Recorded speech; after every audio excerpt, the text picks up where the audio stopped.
actually learned and grown as a team. They're improving. They're improving, and they look stronger and stronger every game, not just day to day, not just match to match. And they talked about it themselves, Blink, earlier in the interview. Now, from Liquid, then, we kept mentioning how no matter how strong they are, they have a pretty set style, even though it might be different picks. Do you expect that to change? Or if you want to see a change, how do you think that would happen well right now within a best of 5? Maybe prioritize another hero other than Beastmaster for mind control, because the way you pick your draft, if you decide Beastmaster or Prophet, you have to build a draft around those heroes. So maybe going for much more lane dominance with Prophet, you can play more fast paced. You don't have to wait. Oh, I need level 6 on my Beastmaster before I can actually move. I need someone else to actually dictate play. So with Prophet, you have much more tempo in the laning phase with the TP. Jacob, what do you think? No, I completely agree with Winter, but I don't think mind control was the issue in this game. I think it was more so the draft, how you end up with a one position. I'm not saying it's the issue. I'm just saying that overall, like, they could use a whole different strategy if mind control is on another hero. Yeah, but I think Beastmaster can still fulfill the role in that strategy, because I think he's so versatile. You know, he works well in push strategies, but he's equally good in whether it's objective-based map control or ganking strategies. So in that regard, I don't think Beastmaster is the problem. Naked Prophet, of course, fulfills a role that no one else can just because of how strong Teleport is. It is banned out, though.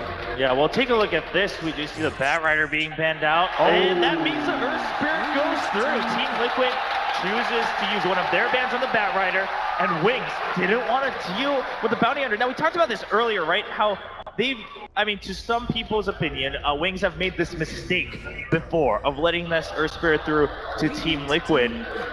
Do you expect it to change this time, to see a different result? I mean, we talked about how Earth Spirit definitely played a big role in that game in the group stages. I think Ben mentioned before, like, you want to have a way to deal with the Magnetize. You can drop around the Earth Spirit, like have Witch Doctor, for example. Juggernaut. Yeah, Juggernaut. Like, you can prepare for for what the hero provides in teamfight, and you have to expect the early game pressure on your mid laner, especially for the Invoker. They underestimated it last time a lot, though. I think they had Wisp and Juggernaut. Yeah, they need a support that can actually help the mid lane more. Okay. Well, Wings, I mean, they definitely would have known this is coming, so they're going to go ahead with the Invoker and take the Beastmaster for themselves, giving over their Spirit. This is their bread and butter. Oh, this is really MVP, like MVP. How MVP would play against an Exort Invoker. They have a roaming hero early, a roaming support, and then they have PL against the Invoker. Yeah, most pro teams consider Phantom Lancer the counter in the mid lane against Invoker now, just because of that spammable Phantom Lancer, and especially with, I think Ghost Spirit is your dream scenario. So what do you think of it? What is your own personal belief of it? Vegetables Esports Club is very professional. Alright. 10 seconds Moving forward to the second phase here in the draft for game number 2. 5 seconds. Sven being banned out for now. OD also. I mean, what? This is just absolutely just given how the opening went. A very different draft from game 1. What do you expect to see going forward for Wings from here on out? They need a support that's really good in the lane, I think. They have to be able to help the Invoker and roam, like someone... 10 seconds remaining. They could do Tree, I think. Tree and Protector? Yeah, Tree and Protector. I've seen them pick Invoker Beastmaster like countless times. Those are their like opener that they pretty much can run with any sort of strategy. It's pretty good. Yeah, it's pretty good. Can't go wrong with it. I could also go for the Lone Druid. That's all the craze on the... How about the Chen? You can push and you can help the Invoker. Or Liquid? No, for Wings, actually. Yeah, well, in my opinion, Chen is always good. Okay, finally speaking your own mind. Good to know, Jacob. Both teams taking their time. Chen is always good and Drums is always good. Pretty much. We had a discussion in the back about which hero the Drums was worst on. I think we agreed that Tinker was the worst. Tinker, Storm Spirit, maybe Techies, but running in with Sacrifice. I mean, you're really pushing it at that point. Definitely, even I can tell there's definitely some other items that can help with that better. There were people who suggested other stupid things, who kept on bringing up heroes that has summons. Yeah. But summons just make drums so much better. So we... Alright. Yeah. Group Mother Enigma drums, that's all good. Alright, well, finally making their choice. I mean, both teams taking their time a lot. The AM being banned out by Team Liquid.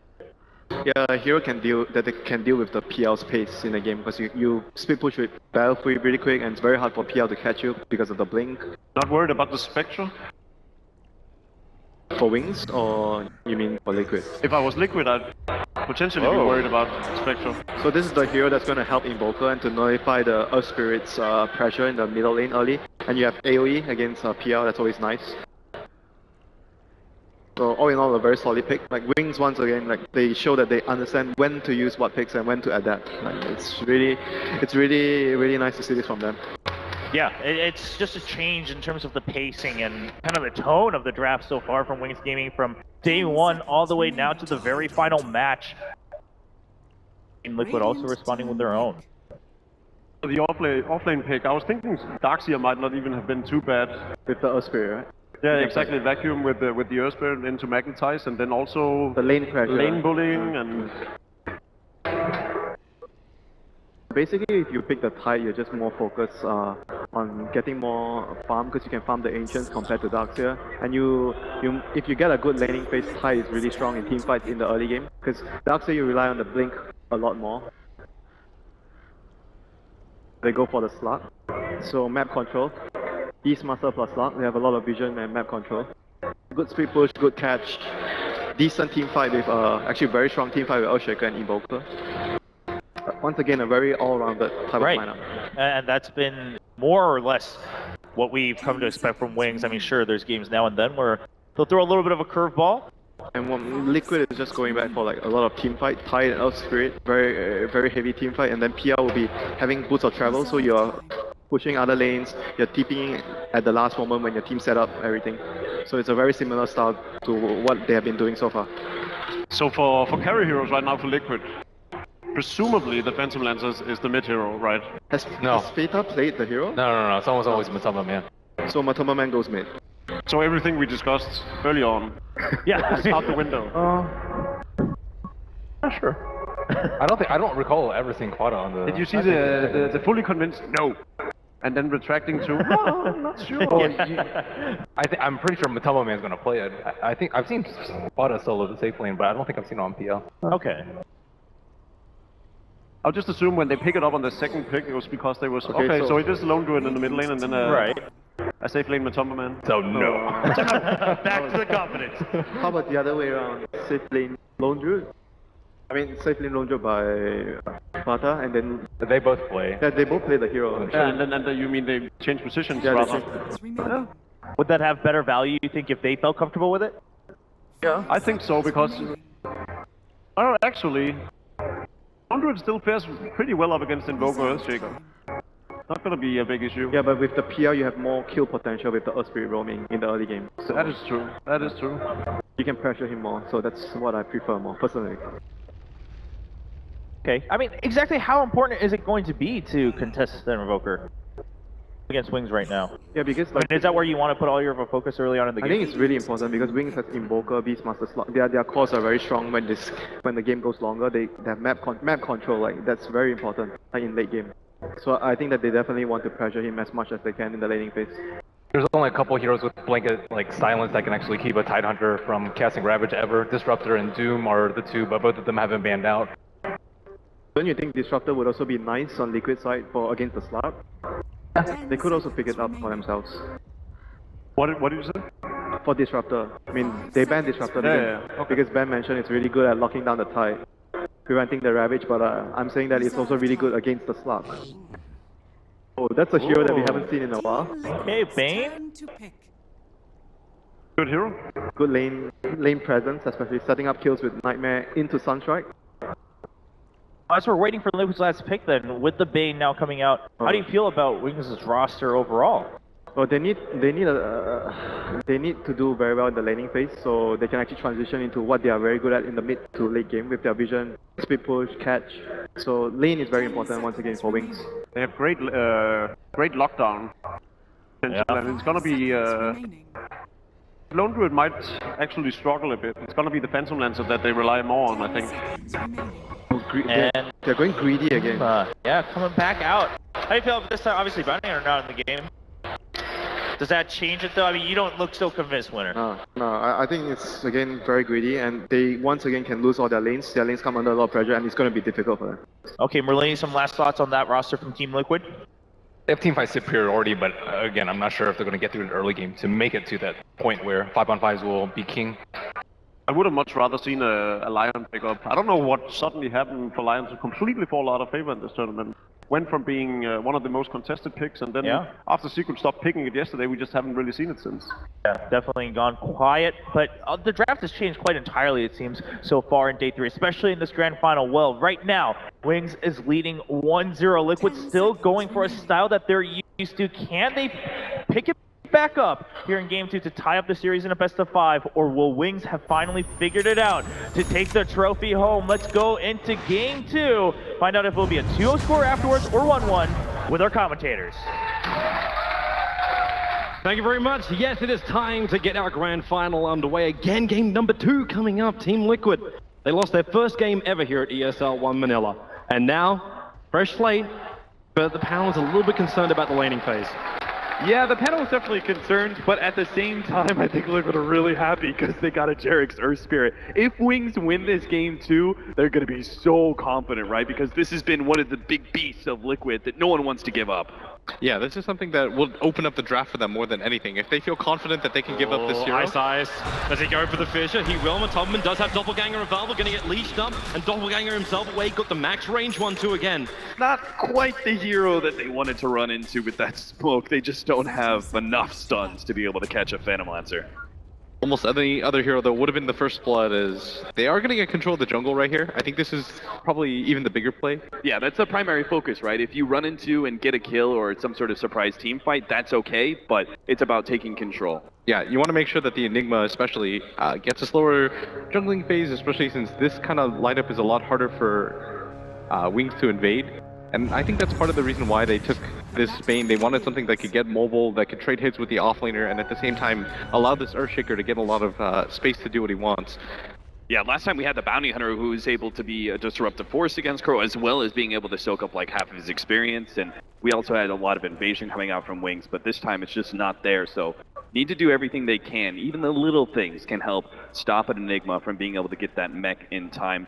Let's talk about our hero matchups though, Blitz. We've got the Phantom Lancer versus Invoker, which you've seen this matchup before. It's been kind of a rising pick. This is one of the heroes dedicated to being able to beat PL in lane. Actually started out in the Southeast Asian scene. Yeah, you're just able to rush on top of him. Invoker can't really trade hits early. The Spirit Lance is quite good at harassing him, and more than anything, your base damage is quite high on the Phantom Lancer, so pretty hard to trade hits. More importantly though, it's really easy to set up kills with the Spirit Lance. You can chase people down with the Phantom Rush. And that's why you see the Earthshaker in this game. He's essentially just there to neutralize Jarek's. And at the bottom lane, we have Mind Control, who's going to be playing the Tidehunter, but he's matched up against a lane that is super tough. It's going to be a Bane and Slurk. Sleep into a Pounce. What can you do as a Tidehunter? How do you even contest up against that? And where does your help come from? Right now, Kuro can't even come down to help him. They've blocked up 3 of his camps, even though one of them is still already spawned up. So Kuro's got no space to go in the jungle. And Jirax, he was looking for a gank on mid. Instead now, he moves up towards the top lane. Kuro's coming in with an extra stun, and they got an opportunity right now here on face. Wait for the extra stun timer as he starts to run himself away. There's your first Malefice. Jirax, he needs to get in front of him, get the body block off. Can't do it, so just physically attack him down, and Fate will be the first blood going in favor of Team Liquid. Jirax, however, is stuck in the trees. The Sunstrike is still such a level, and he'll boulder himself to safety. Good read by Jarek's, because if he actually runs back through that tower, most likely the Invoker is going to be throwing the Sunstrike, leads it, and will be able to hit him with the extra tower damage. He probably dies and gets a return kill, and that's not what he's hoping for. So just calmly sits there, waits for the next rolling boulder, and that's Liquid making the best out of this situation where the Enigma is having his camps blocked out, him being able to rotate and gank up that Beastmaster. Part of the problem is going to be is that between the Enigma and the Earth Spirit, they're looking to try and jungle and also gank mid lane. The Beastmaster gets a lot of space, but Liquid putting pressure. It's happening again. You can initiate down on bottom lane over on Mind Control, but he's just so tanky. And Mind Control, okay, with the Fidget Block, consumes at the Fairy Fire. He's dropping down very, very low. At the same time, up on top lane, you're actually going to lose Fate to the 3-man gang. So both safe lanes are able to find the pickoffs on the off laners.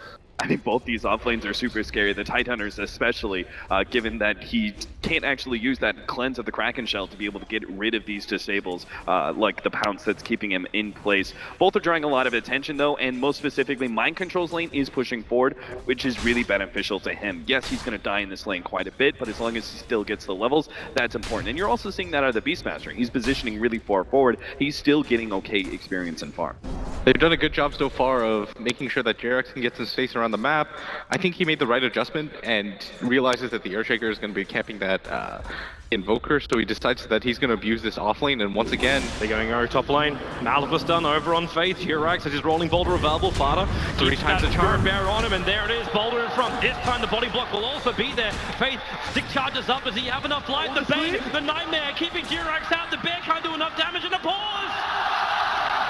They have to wait. Ice is having issues. He'll disconnect out. He's over in the middle lane. But you got an Orb of Venom currently ticking down the Beastmaster that no one else is in range from Liquid to hit. That's one of those... It was unfortunate because there's no way that pause was timed, but that was like, contemplate what you just did wrong. As the Beastmaster barely gets away, but once again, he has to play so much safer than he has been throughout this entire game, playing way too far forward and just simply not respecting the power of the Earth Spirit. Yeah, Innocence was also really good at being able to rotate top if this Beastmaster is going to be playing so far forward, which we can agree he shouldn't be that far forward without backup. At least the Bane was able to make the rotation in time and being able to save his life, because you look at what Mind Control's doing, right? He's doing the exact opposite of pushing himself forward in lane. He's actually sitting there in the off lane camp. He decided, nope. Okay, that was enough danger for me, thank you. I'm not going to go into that lane again. And, you know, these sort of off lanes, it's actually more reminiscent of older off lanes where it was kind of like a suicidal lane. But the important part is, while you may die a few times in lane, you can't overly feed. You need to still be able to get your levels up, and that's something that Mind Control is making sure he does not do. Fun little attempt there by Ice. He tried to actually catch up to JRX, but he rolling bouldered early enough. So the fissure from Ice ends up being wasted, and Matumberman, he's making a play for the top rune. Now there is no mana. Okay, now it is there for the fissure, thanks to the clarity, but Matumberman breaks off the pursuit and will not go for it. Yeah, instead he's going to go for this bottom rune, and if he does manage to get down there, it's going to be the regen. Going to help him out a little bit, and we start to see the Earthshaker just rotating up to this top lane, want to make sure that the Beastmaster gets an okay time, and I think the main reason why they're sending both the supports here is because he opted not to go for the Iron Talon and try to contest the lane, thinking it was going to be largely a one-on-one against the Fada Lone Drip, but with the jungle camps blocked off on the right side and the Earth Spirit unable to gank mid because of the Earthshaker, they just kind of made that adjustment in-game. Yeah, so this is definitely the advantage. Oh, the kick! What kick! Able to hit with a rolling boulder after Matumberman still needs to do a little bit more damage here. He's got lands off cooldown, charges himself forward. He's underneath the tower, but he hasn't finished the job. 27 life they drop down to. Now it's both Liquid heroes injured and walking around the Radiant Ancients. They got a Dire Observer, so they'll see the movement as JRX loops around up on the top lane. The bear will be brought down. Fada, he'll keep walking himself away to safety. He's far enough away from the boars. That could be just as important as actually getting a hero kill. You got a decent amount of experience, a large amount of gold from that rotation, so that was actually really well played. The Regent's still not being spotted out. If JRX walked just a little bit further to the side, he would have seen it. And that would have allowed him to actually gank bottom lane, but... Okay. Bottom lane is a tough lane to gank. JRX, I'm pretty sure like he's only gonna go for that if they bring like the Enigma with some sort of smoke gank when he's level 6. That's just one of those heroes that is like you make so much effort to try and get it, and it's not ever guaranteed unless you have an AoE disable like the Enigma does. I do like, though, that Liquid is going to get a lot more of this offlane now. It's harder for the Slark to be able to contest this Tidehunter just because you can continuously use the Anchor Smash. The kick, it actually connects over on Shadow. Yeah, but he still breaks free and moves over, and this actually baited Mind Control to come out a little bit further with a Sunstrike from Nightmare setup. Shadow gets the perfect tether off to Mind Control, survive this. His Anchor Smash hasn't done enough. He's moving back towards the tower. JRX can't create space, and he actually backs up Shadow. He comes back in again. Oh, JRX punishing Wings, who get overconfident. That's a big kill to take JRX. He was the walking wound on bottom lane. At the same time, Kuro will actually get picked off by Ice. He was just farming up a side camp. Then the middle lane also. A little bit of chip damage everywhere, but it ends up being a 1-for-1 trade-off. I can't believe Ice just rolled up there and killed Kuro with the Fissure, but that is the advantage of that aggressive ward that they laid out near that off-lane camp. that bottom gank. It looked like it was going to be successful. The Slark just didn't want to hard commit for that. He sort of made this hemming and hawing play where he committed hard with barely any HP, but he didn't want to go that hard. He just didn't want to die, but Jerax was still there waiting with the rolling boulder, and you start to see why it's a priority ban for most teams against Liquid. Yeah, that was a mistake that the Slark really can't afford. He should never Keep your die eyes on level top. 6. Here they go. Kick to start it off. Look for an entangle. 2 hits won't be enough Shaker's for here, it. They're though. looking for more. Ice comes in with a stun. Sunstrike's on its way, but the Savage Roar forcing both FaZe and Ice to unwillingly walk away. Meanwhile, mid lane, again, the Phantom Lancer just doing the PL thing. You're going to see these heroes, Phantom Lancer run at the Invoker quite a bit. But we're getting to that moment where the laning phase is coming to a close. I'm more interested in what the movement's going to be from here, from both sides. What really should be done. Not really sure what the next play is for Liquid anyways, just because your Enigma still hasn't really been able to get online. He does pick up the level 6. Yeah, she draws the line for it too. So the line just smoke up and go around the back of the mid lane by the looks of it. He might actually just run into Innocence though, which is the last thing that he wants to do in this situation. This is a decent maneuver though, just because Ice is at this top lane and they know. They're pinging him out like crazy, but the Invoker's going to make the good move up here. Just immediately start rotating up for this rune. He's in a really good position, even picks up the illusions, and Pro still wants to set up on this mid lane, but mind control? You can see how important the mid lane is for Kuro at this point, because as soon as Mind Control scouts out the Bane, they're like, there's no rotation over. Oh, The they're pings pinging. already go They out. know. Kuro, I think Kuro moved around this tree a little bit too far, and I think Wings ended up spotting him because it's daytime. The nighttime movement, if he'd just done it maybe 15 seconds earlier, it would have been perfect for Kuro because it's still night at that point. He could have gone for the dive, but now Mind Control's in trouble. He's going to trigger off the Ravage to try and survive with the Anchor Smash. The kick is down to connect the ball. Jerax, you are so beautiful. Find the kill over on the Slark. Ice with a fish. However, again, a rebuttal kill. Taking out Mind Control on that, bringing that talent down. And that's the first Ravage blow that we see this game. Man, Earthshaker games like this are so fun when you just get to roll through the laning phase and fisher people for the last hit. He's actually going to get a pretty decent progression in items at this point with the way he's picking up these random kills, but it is so much bigger that Jerry's continually picks off this Lark like he really just shouldn't be able to yet. Yeah, you're going to be incredibly happy with those kinds of trades where Earth Spirit's going to get a lot of experience because he's in the region for those kills. He's setting up kills on the Slark and just slowing down his timing, whereas if you look on the flip side of things, the Lone Druid completely untouched. He already has 2 kills. He's got the Midas completed. The Slark looked like he was going to go in a similar direction, but with an equivalent amount of CS, not nearly close enough just because of those deaths. 10 minutes in, I would say that this is about the point where both teams are going to be trying to prioritize taking a little bit of objectives. Liquid have a lot more capabilities thanks to the Lone Druid pick. It does seem to kind of fit Liquid's playstyle. If they can actually get into this moment of time, it's probably more like 20 minutes is what we're looking at, but when they have mech, the Lone Druid is kind of coming online, and oh, that gank on mid. It's going to be difficult, but maybe not impossible. Not once you get that 9 meta set up. Oh, they got Echo Slam as well as normal stun with a Sunstrike from the Invoker. Say goodbye to your Phantom Lancer. It was Liquid who was trying to poke for something else, and with a haste rune, they might be able to get this. The Dire Observer Ward facing right on top of it, so Jerax starts with the silence. There's no possibility for the Roar. Vada's coming in as well, so can they get some level of control? They cannot. They can't hold him there, and now it's Wings' turn. They turn around with a Roar on Jerax, and the Brain Sap. Finally, an Entangle will come out from the bear. As Team Liquid just have to back off the top lane. That is the one big thing. Like we really feel that Earth Spirit is one of the strongest heroes in the game right now. But just because he has this really long initiation range and incredible disables, he is a little lacking on damage. You could see it in that situation right there with the Beastmaster. Mind control. That close. Fissure, stun. They're going to look for the leash as well. That damage on the Shadow is high. The Sunstrike's coming in, but Mind Control reads it. He'll Anchor Smash again. Now in comes Kuro. He can black hole through, but it's too late. Shadow, no! Oh boy! And that should have been the 3rd kill on the Slark this game in 11 minutes, but Kuro drops the ball there. That Midnight Pulse almost found the kill as well. It was just on the edge of the Slark. He got out of range of it, and then the black hole came out, but it was all too late. They still have the Ravage timing though to go off of, and although that was really unfortunate at bottom, they can still make plays around it. That's more of one of those just morale hits more than anything, because it's going to embolden the Slark. He's going to feel pretty confident now that he knows that he forced a hero to use such a big ability. it doesn't really slow down the timing too much of the pushes or anything like that, and more than anything, you just want to use these black holes early game to nab these single engagements, but Wings is going to feel pretty good just because they were able to get both their Midases Here's now a nightmare. They're starting up on top, but I think Wings will be really sad they did this. Kuro, they're going to roar on him with a Sunstrike. Jirax being stripped up. The two supports are controlled. Midnight Pulse will go down, but Kuro is dying right now to the Necros. How does he get himself out of this one? With extra help, maybe that's the way to do it. The rest of Liquid bringing in the support. Matumam and Lance now off cooldown. Will chase down the Beastmaster with a doppelganger forward.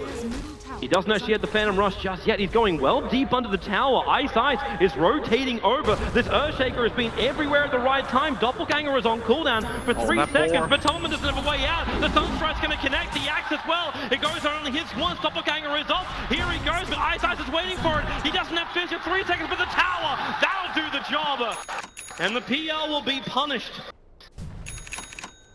Matumba Man, way too big a move for his britches there. That was not a play that he could afford to pull off there. With these small individual mistakes that are being made, Blitz, you know, the call was right. The fact that the bottom lane engagement where they messed up the black hole, that was not really impactful to Liquid's strategy. But if they continue to make these kind of mistakes, it's really going to mess them up. It's going to slow down their timings by a rather large amount. And then you start getting into the danger where the Slark can reach his carry point in time before Liquid are able to take too many of the objectives that they're searching for. Yeah, I think the biggest difference with Liquid in the last 2 games as opposed to their tournament run so far is oftentimes when they get aggressive, they're used to these moves working out.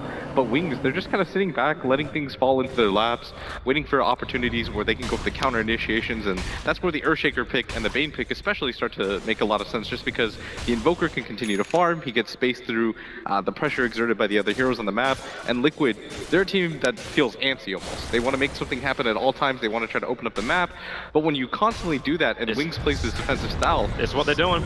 The kick's going to come out. Jirax was prepping for it. The Tidehunter mind control was so far down. Now they know that Innocence as well as Ice, they're in the tree line. You do have Ravage available, but will not be required. Innocence is going to lock himself in the trees. But the Doppelganger, they break through that. The Fidge, no way! No! He doesn't get out.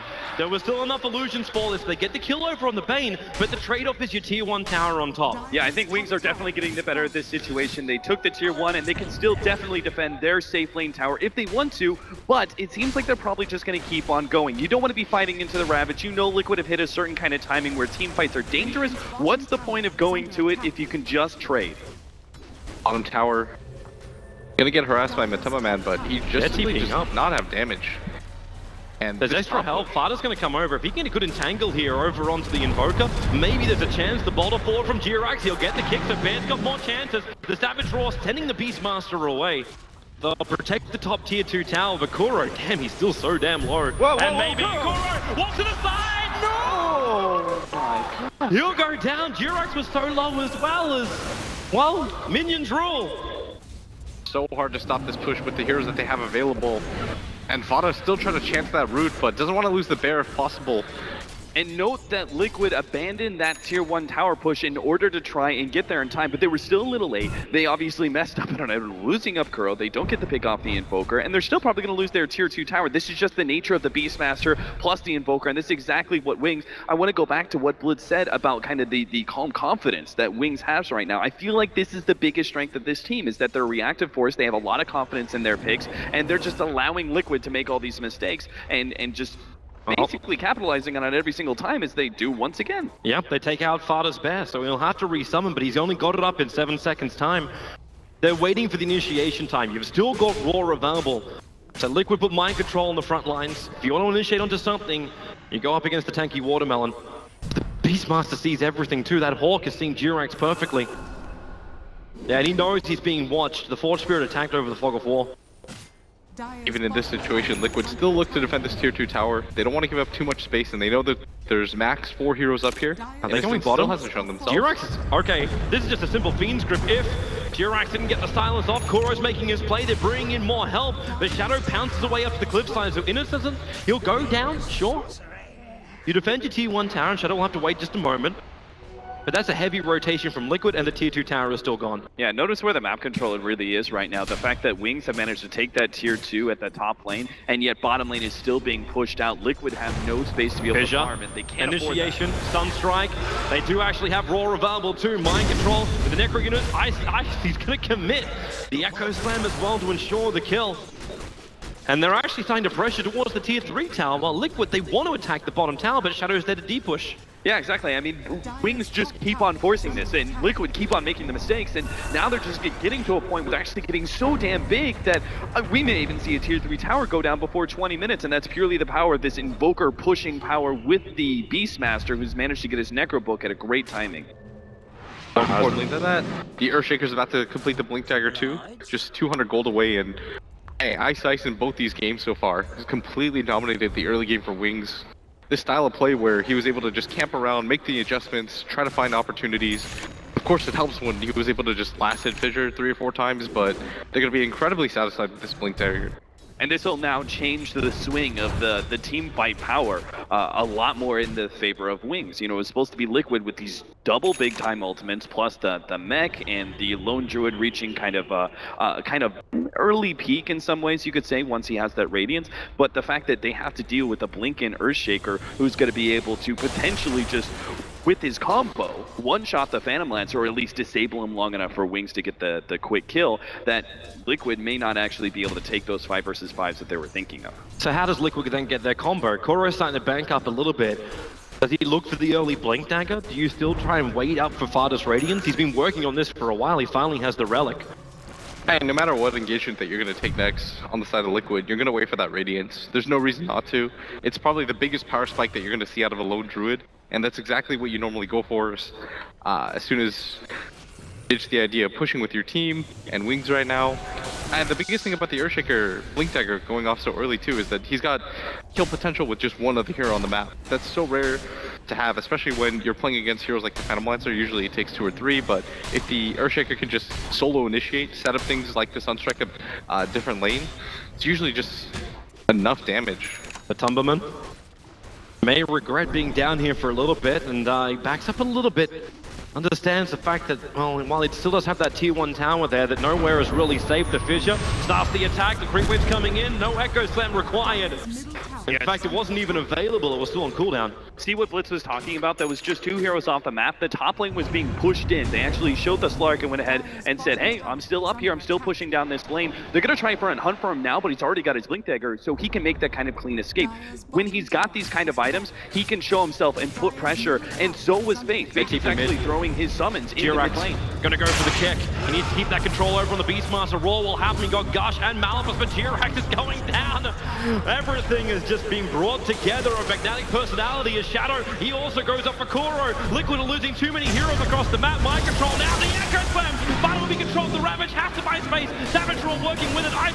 He'll go down underneath the tower. Finally, money coming the way and an entangle as well. Farda, he needed this. A double kill for him. They'll BT forward on the back of that PL. Maybe with the Sunstrike. Farda, be careful! The Lone Druid got nailed! Fate's still on the run. Matumbaman will finish up the job that Farda did start. That presence of mind. Wings get the snipe. That was so big that he managed to pick off the Lone Druid like that, because that was the play, that was the fight where finally Wings were the ones who made a bit of a mistake, and Liquid were actually going to be able to, like, okay, we can finally gain some ground back. We've been losing so much, until that pick off on the Lone Druid, which just throws everything back even. And the ability for them to capitalize on that mid fight, it looked like Liquid is, like you said, they were going to turn things around. But that's one of those situations where you just forget about the Invoker. You don't think about the Sunstrike because you're getting in that moment.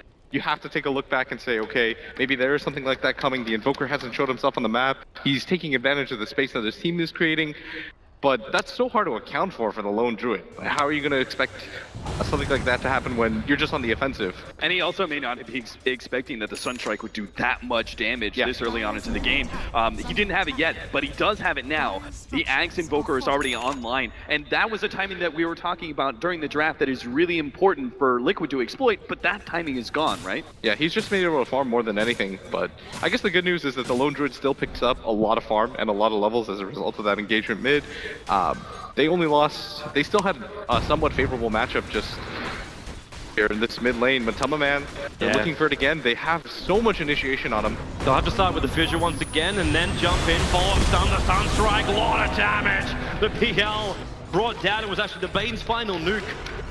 They put him under and the tier 2 tower can be exposed. Meanwhile, Fada caught in the tree lines. The kick from Jirax will buy a little bit of space for the lone druid to maybe walk back out. He's got no mana and now no life. Brought down by the movement of Shadow, and he actually leashes the Tidehunter. There's no Ravage, there's no control. The kick comes in from Jirax, but nothing gets off Shadow, especially when you tornado the Tidehunter up. That's a lot of momentum up in the air, but he still falls down to death. Team Liquid, they are on the ropes right now. And this is the part where the Slark can get really in these team fights constantly. He's got the Blink Dagger, he's got the mobility to be able to jump in and out. They're going to be able to use this map control and combine it with the sustain that they have, and Wings will just go for pick-off after pick-off, team fight after team fight, because they know it's so damn big. They have so much. If they can ever force a mistake out of Liquid, they'll be able to turn 1 kill into 3, 4, take a tier 3. They've already done it at the top lane at 22 minutes. This is so brutal as well. They don't even know what lane they can defend. The mid tower is so low. The top one was already low from the early chipping from Wings previously. So they couldn't even split. They had to split up their heroes when they're already down 2 players. Now, however, they're coming back up. The kick was on the Invoker. That Invoker is still... He's got his army of 4 spirits in the front line, and they're going to back out. Once again, Wings really know how to position themselves when it comes to capitalizing on pickoffs. The way that they push down both of those, the top lane as well as the mid lane, manage to take both those tier 3s. They're not making much commitment for great gains. Yeah, more than anything, this just opens up the map for them. Being able to push those 2 tier 3 towers, it means that if Liquid take one bad fight, all of a sudden that's going to mean double set of racks.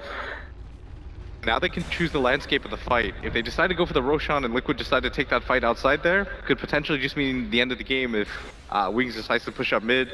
As we know, even Bear isn't that great for buyback, especially if he doesn't have the Summon Spirit Bear. That's one of the downsides of the hero, and right now things are rapidly falling apart for them because they just don't have enough lockdown for the Slark. The Invoker is way too much farm, especially with the Blink Dagger completed now too. It's going to be too hard for them to get a handle on him, and without a Blink Dagger on the Tidehunter, it's going to be quite difficult. Once again, they're going to rely on this Blink Dagger from the Enigma.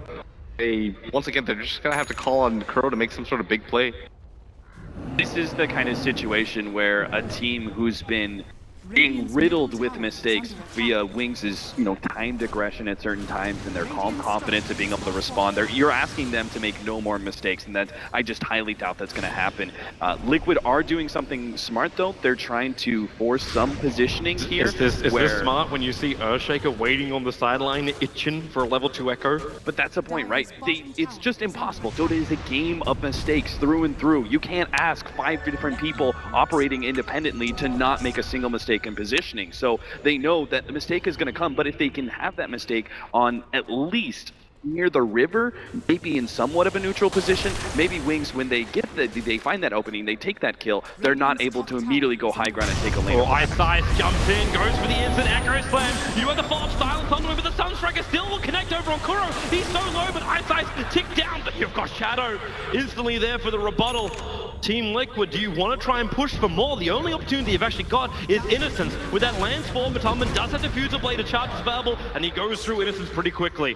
That gives a double kill, actually, to Kuro's Enigma after death. And that's the second time, actually. I think there's only 2 really big mistakes here by Wings. In fact, I'm not even sure if they're that big. They're relatively minor, but it does allow Liquid a small opening. First time was mid at the tier 2, and this time it's the jump in by the Earthshaker. Liquid being able to get those kills are going to be able to gain something if they can get Roshan, but Earthshaker knows how important that is for Liquid to make. They find an opening. They found the Earth Spirit. Jirax in trouble. Can he get out of this one with the one shot as he will not survive? And it really didn't cost them much to be able to recover from that. I mean, an Earthshaker buyback when he already has his Blink Dagger, that doesn't mean much. And Wings, they've got great Roche taking heroes between the Invoker and the Beastmaster. Liquid, I think this is their best opportunity. I'm not sure if it's better for them to fight into this Roshan pit or wait for a high ground push. I think part of the issue is just that because the Tidehunter doesn't have that Blink Dagger, Wings knows that they can always disengage, no matter what happens. Unless the the Enigma gets some sort of crazy black hole, but he's showing himself mid. They've got a lot of different ways to deal with that with the Earthshaker Blink Dagger. Almost no way for Liquid to open up into that fight. And most importantly, how are they going to get vision? They don't want to send the bear in there just in case he gets stunned up and dies. At that point, it's even worth it for Wings just to go for the roar on the bear, take him down once while you're going for the Roshan. You deny all vision to Liquid at that point, and even if the bear had buyback money, what could you do without your bear twice? Yeah, and a reminder that this is a position that Wings were never supposed to be in for at least another good 20 minutes. I mean, they've got so many items flooding in, and they're only going to be able to build that up more. Now, I doubt Liquid, if they push this for another 10-15 minutes, yes, that's their only chance of coming back, but you still have to deal with the double minuses up between the Slark as well as the Invoker, so they've got better control, they've got better items to be able to keep farming up. Wings are just going to build and build and build, just like they did last time in Game 1, where they eventually chipped Liquid to death. Not really sure what Beastmaster goes for next. Maybe a Vlad's, but items don't really matter to them too much, as what they really just want to look for is pickoffs. They've got pretty much the prerequisites to end the game on their team. They're just waiting for Liquid to leave the base. They don't want to go for one of those overextensions again. You saw what happened when the Earthshaker, even with that 3-man Echo Slam, when it was by that tier 2 tower and he was in no man's land, they just got chased down. Liquid need to find some level of confidence to come out. So they just sit inside the base, and Wings will continue to farm the map and get further and further ahead, but they are making their move out and to the dire jungle.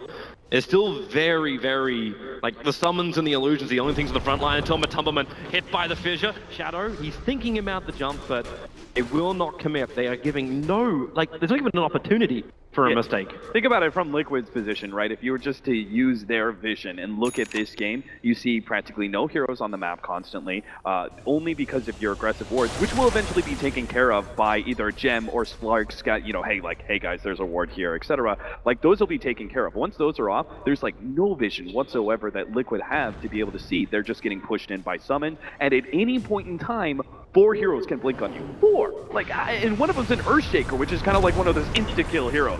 And all they can really do to get any semblance of map control is do what they just did, push out with the lone Druid Bear, try and do something there, and then immediately gets destroyed by the Invoker. They're still in a okay position because they can always fall back on the late game advantage of the Phantom Lancer and the Spirit Bear, but as things progress, I mean, this Invoker is just starting to get out of control, and the Slark, not really sure how they're going to be able to kill him. He just looks immortal at the moment, but here comes Liquid. They group around, they've got a nice opportunity to try and go for some kind of initiation on Shadow, but you see Ice's position. He is exactly where he needs to be, just in the tree line, off out of vision of Team Liquid, and now there's your jump, over on mind control. The silence there from G-Rex, but Shadow just dark packs it off. And Ice, he's so good, but no, he jumps in, there's your Echo Slam. Tornado will fly through, but the Earthshaker's already going to go down. Mind control, being focused, he just wants a TP out, and will he? No! Not successful, so close, and the roars on Kuro. You're going to lose both your big AoE controllers for Team Liquid, and the Tumbleman is going to get out just in the nick of time. Back to base, war. Everything's fine. That's if you're Wings, because you're in a great position now. Oh yeah, Wings are very happy. I mean, they just managed to get the farming Enigma as well as the 3 position from Liquid for their 2 supports. It's not the fight they dreamed of, for sure. And it's not probably the nastiest fight that Liquid has encountered just yet, but it is another small opening where Wings might be able to get a rain tracks here. They're going to go back in. Shadow's just like, yeah, I'll take this. I still got Aegis. So what's Tumbleman really going to do to him? Like, okay, you can burn off a little bit of the mana. The racks actually had to be fortified, but up on top lane, you've now got the Beastmaster attacking into the melee racks. They're being poked and prodded on all sides unwillingly. Maybe if you can get an entangle, there's 2 attacks into the Savage Roar, which actually didn't even connect on Faith. That's a jab. Oh, the Aegis is down. They're going to be able to block. Oh, the Fisher! Kuro, there's nothing else to really follow up, however. Shadow as well as Ice, they're all over it. And Shadow will keep going for the kills. Jumps forward, now away up on top lane. Fada, he's going to go down to the Invoker, just locked inside the Ice Wall. Ravage be committed, they need that damn kill, but Shadow, he does back, but it's too late. Innocent will also drop the fissure. More space being great, the feed's great, Matumba! There it is! He's able to find the pick. They look for more. Jirax wants to kill over an Ice, the Thorn in the Liquid side. They will bring him down. He won't be able to survive. They kick his corpse away, respecting the dead, obviously. The Team Liquid, they defend, but you do lose your melee on top. Yeah, that was kind of nasty. big downside for Liquid was the fact that they actually lost their lone druid in that fight, and the big winner of the team fight was actually Jerix, and the Earth Spirit with the extra gold isn't going to be nearly as effective as many of these other heroes. The upside is they're still alive, they're still in this game. Ever so barely. They still do have a solid amount of mind farm control. on those heroes. You actually, yeah, he's dead. Yeah. He couldn't walk himself away from that. Invoker's just combining up magical ice and fire. And they just can't escape. I think they also understand where Kuro is. Thanks to that Observer Ward, the Hawk will come up and Kuro very quickly blinks himself away. And we'll get back to the tier 3 tower. Not a whole lot more objectives for Wings to go for outside the base. They're going to start their push. All they really need is one fight to get in. Liquid just have to find the opening where the black hole ravage. Those You got 100 unfortunately, are seconds still on black down hole. for a while, yeah. Like Ravage have still got 1 minute. So how do they possibly stop this push for a full minute?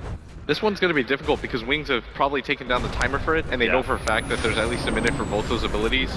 Not a whole lot that they can do, and that's why Wings, despite the scariness that these two heroes naturally present, they're just going to go for it anyways.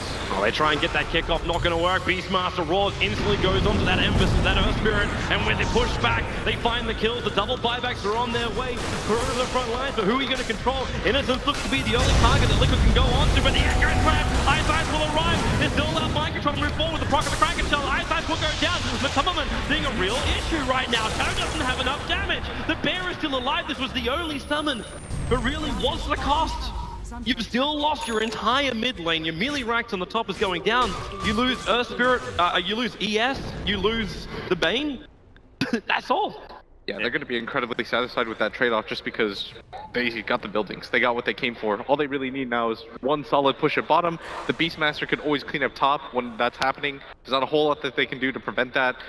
And with this exposed barracks up at top, Liquid honestly just, they have to constantly push out that top wave. It's going to allow Wings to make moves around the map. For example, on this bottom half of the map, they can't ever go for the Roshan as a result of this top lane constantly pushing in. Wings have all the information to work for. Now what's going to happen is that Liquid is going to have to play the high ground game, but even then it's quite dangerous. Yeah, at this point, you know you're just going to continually lose out, right? There's just unlikely for you to be able to, especially with the Wings that they've shown really great positioning in both Game 1 and Game 2, you're unlikely to be able to get those big team fight elements. The B teams are coming in. They asked for the call. That was a pick from miles away. And that TP came so quickly. 3 seconds before the initiation happened, it was Faith who was pinging the creep wave, and they both went at exactly the same time. Yeah, that's the kind of team fight coordination that your Wings is really showcasing as one of the big strengths. They planned that kill out really well. It was one of those, okay, we're going to force the doppelganger, you're going to catch him, we'll continue our TPs, and once you caught him with the pounce, it's all over from there. But I'm not sure about your opinion, Blitz, but I almost feel like Liquid, they have to start playing, if they get the Phantom Lancer back up in time, they have to start going for like almost aggressive plays. I just don't see them being able to stop Wings. Phantom Lancer going to preemptively buy back, and yeah, I agree with you, just because I don't really know. I still think you can use the high ground ability in the Midnight Pulse and the Black Hole, and maybe Wings make a mistake, but that's pretty much what you're gambling here for if you're Liquid, because it's going to take a pretty big mistake from Wings to be able to salvage this game for Liquid. Like, they'd have to blow either the Earthshaker Fissure or his Echo Slam before the Black Hole. And that's the key word, right, is mistake. And it's a whole lot easier for Wings, who are kind of like sitting outside the base, trying to go high ground, chipping away at you to kind of plan their initiation. But Liquid, I think they kind of need to like force a mistake, even if it is kind of like a game-losing position for you to go out. They got to go out big. Here they come. The smoke out, all 5 heroes. The one time when the creep wave's not pushing inside the base, so well, Ice Ice, he actually burns the smoke on Kuro right underneath the observer ward that was still in the lane, blinks away, and the smoke will fail. So well done by him. Oh, maybe they find the opening. That kick hits on Ice Ice. They have to magnetize him up so he can't just Echo Slam and control him. Any kind of pickoff will work. So maybe this smoke isn't a complete failure. The Earth Spirit, again, style points for the kick. Okay, you've drawn out the game for another minute. That's essentially like Liquid. I'm not even sure if they're thinking about the long haul right now. They're just thinking about step by step, inch by inch. How do we prolong this game and just you know, you don't think about how to end the game. You think about how to just You alive try and for put a the little 20k longer. deficit of gold in the back of your mind and 14k for experience. Yeah, a few more of those and maybe Liquid. Now the Raw, they go over on Kuro. That definitely blast the mech will keep him alive a little bit longer. But the Invoker, he's such a cannon with the Sunstriker mind control. The damage is too much. He can't run himself away. The Ravage, however, it'll hit. Maybe they can turn. But Tolman's got space. The kick will fly through with the BKB to protect the Shadow for the moment. Innocence can't really find a good target. He's going down. Matolman's walking over them. BP is bringing extra help. Invoker brought back into the game, but Jirax kicks him once again. The Bears focusing on him. They need to keep that Invoker out of this fight. This could be a Shadow now. The PL, they find another one. They just keep going. The Fisher. Isaac comes in with a kick again. Jirax just keeps going to work, but the Beastmaster, he wants to go in just a second. 5 seconds till Raw's off cooldown. Holy cow, I can't believe Liquid actually had the control to be able to stop pursuing for that Invoker. That was such a hype moment that they forced the buyback. They almost killed the Invoker again. They had the chance to pursue, but someone made the call. I'm presuming it's Kuro. Back the hell out, guys. We're getting way too deep. I think most importantly about that, it was they had so much self-control not to use the Ravage, even with 2 heroes hitting them. He said, not this time yet. The BKBs are still active, but as soon as they're down, there with the Ravage, they're instantly able to pop the Invoker, who is way too aggressive because of that BKB. They still are going to pick up the Aegis, and this is going to go on to the Invoker. And Liquid aren't out of the dangerous territory yet, but they picked up quite a bit of farm on Matema Man now. It's almost like they're tag teaming their ultimates. Like, we've got Ravage for one, we'll have Black Hole for another. We've still got some pause for concern for Wings, and Matemaman just keeps getting bigger and bigger as time goes on. Yeah, it's pretty nasty, right? The fact that Liquid, even when they win some sort of like really crazy, the fact that they came out of that okay was insane, right? Yep. The fact that they walk away from that sort of fight, you win, but you still lose. Wings get the Roshan to their hands. The house always wins at this point. They're underneath a Hawk, and that Observer Ward from Jirax, they stall Innocence. They try and go over and Beastmaster double kick! Bane's got connect on as well! Innocence wants to walk out, but Matoma jumps forward to Beastmaster in a world of hurt. Too many illusions around. The Sunstrike won't hit a real hero. They're gonna lose the Bane too. Eyesight, hang him the tree line. Where's the Invoker? He wants to burn down Kuro, but Jirax, this guy, he has tasted blood and he wants more. Vada moves forward, but now Shadow, how much respect do you give? This is so good because we're praising the self-control of Liquid to back out mid-team fight like that and not pursue the Invoker, but at the same time, they're not slowing the game down. Yes, they backed up, but they immediately push back out. They can't let Wings kind of get set up in that corral mode that they were in earlier. And in 5 seconds, they're going to have the Ravage up again, looking for anything that they can. The Invoker not being the prime target here, as he still has the BKB and the Aegis available for himself. They're going again. But Tumberman, he's right around the corner. Obviously, they don't have the vision here for it yet. They don't know how close they are to a kill. The only one they see is Eyesight on that tier 2 tower. Yeah, exactly. You see this Liquid know that they really need to find some additional pickoffs, and they just kind of continue to snowball this, always make it so that Wings are at a numbers disadvantage so they can start taking some objectives. What Wings need to do is slow down the game, say, okay, we screwed up, but you know what? Let's not make any more screw-ups. Let's just sit back, let's get all 5 of our heroes, let's start controlling the map again and reclaim this game. Well, they seem to already have that advantage, right? You've still got the mid-ranks down. You've still got the melee lost on top. And might be a range racks with these Force Spirits chipping away at it too. The benefit right now is that Liquid are in a much better position than they were in 10 minutes ago. They're able to push out the lanes without feeling as if there's going to be a massive team fight. That was one of the major deterrents for them getting any sort of farm, is that they just had to send their summons forward. Mid lane, Tornado, Kuro is going to be picked up by this one. And with the BKB from the Invoker, he wants to fight. Kuro, he got bashed up. Kuro needs that Black Hole. He'll win it in. Will they have enough? They can't see him. They can't attack him. Beastgrip actually dragging Kuro out of the Black Hole. He'll go down the Finder is there. Gonna survive into the Ravage. And the Gush! Mind Controller brings down the clock. There is still so much control with Eyesight. Echo Slam Matamaman. He's down for the count. No buyback available on both the Lone Druid as well as the PL. Enigma will have his, but he has no Black Hole. There's no Ravage. And maybe this is finally that opportunity that Wings were waiting for. They're Liquid actually going to Team find does. Jirax. They don't have Black Hole. Jirax is just trying to lead them on a ghost chase at this point in time, getting away from them, They're luring chasing. them away from the base a little bit. They are chasing a long way for this. I mean, they know they've got plenty of time. They can afford to chase down this kill, and will still have a full minute before the Phantom Lancers back up. So they claim that kill. They turn right back around, and this should be Megas. I can't really see how Liquid can defend with neither of their Frag ultimates and neither of their carries. This just seems impossible. Liquid Double teased us with Ravage. the comeback, but it doesn't seem possible. Mind Control just bought his refresher orb to get his Ravage back off cooldown, left it back inside the base, so Wings will feel like there's no Ravage, but he's got no friends. There's no one else to help him survive. The pickup and the throwdown with EMP. Mind Control actually needs to go back and regenerate. The Megas up with this last range Rex to fall, and Team Liquid, they stumbled in Shanghai, and it looks like we might be seeing a repeat. Mind Control, he'll avoid. Now is the time, the Ravage with a BKB! It actually did, now that's him, that's game! The Ravage means nothing at the end of the day, and Wings are up 2-0 against Team Liquid. Not a single game dropped here until the grand final, where they've lost 2 in a row and are staring down the barrel of a whitewash. And Wings a single game away from being able to take this championship.